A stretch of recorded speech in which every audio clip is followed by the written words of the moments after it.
Antes da paralisação do futebol brasileiro por causa do coronavírus, o São Paulo vinha em boa fase na temporada, empolgados com bons resultados. Torcedores rasgavam elogios a atletas e principalmente ao técnico Diniz. E o meia Daniel Alves entrou no coro. Em uma transmissão ao vivo realizada em sua conta oficial do Instagram, o camisa 10 rasgou elogios ao treinador e afirmou que ele está a um nível acima dos demais brasileiros. O Diniz é um treinador que não é para o Brasil. O conceito é muito mais inovador, é muito mais moderno, mais completo. Hoje ele é um treinador que faz com que os jogadores que eram bons sejam foda. Ele eleva os caras. A primeira coisa que eu falei para ele foi: você não tem os executores que você precisa. O dia que você tiver, as pessoas vão começar a te olhar com bons olhos, disse Daniel Alves. Diniz foi contratado pelo São Paulo em setembro de 2019 e levou o São Paulo à fase de grupos da Libertadores. Nesta temporada são 6 vitórias, 3 empates e 3 derrotas em 12 jogos.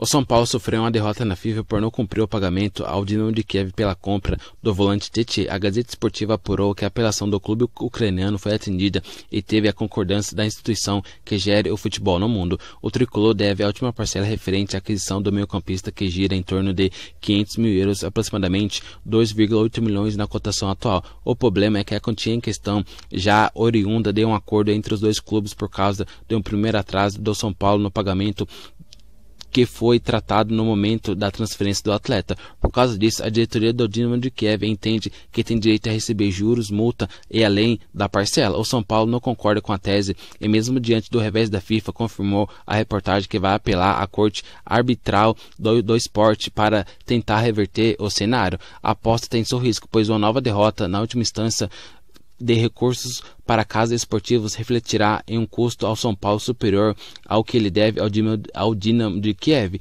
Tietê chegou ao São Paulo no ano passado em uma operação final de 5 milhões de euros, com contrato válido por 4 temporadas. O meio-campista de 27 anos soma 48 jogos pelo São Paulo e um gol anotado.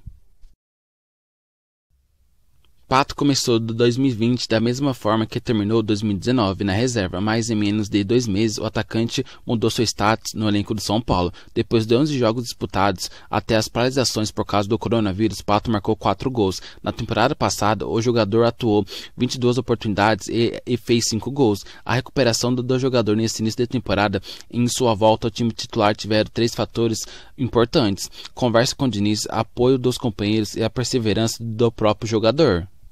Formado em psicologia, o técnico Diniz tem como principal característica promover conversas particulares com os jogadores. Um dos seus objetivos com isso é tentar compreender o momento de cada atleta. Desde que chegou ao São Paulo, Diniz dizia que Pato era um jogador de Copa do Mundo e que gostaria de resgatar o futebol do atacante.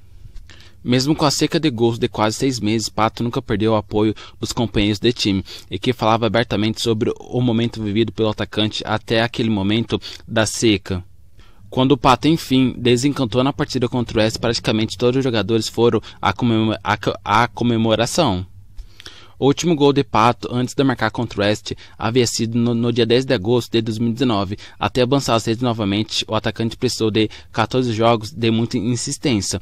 Além da falta de pontaria, o jogador também sofreu com erros de arbitragem. No empate em 1-1 com o Novo Horizontino, por exemplo, ele marcou 2 gols legais que foram anulados pela arbitragem. Mesmo sem converter as chances, Pato assumiu a vaga de titular e foi coroado na partida contra o Oeste, onde marcou 2 vezes. Ele também viria a marcar contra a Ponte Preta no Paulistão e Binacional pela Libertadores.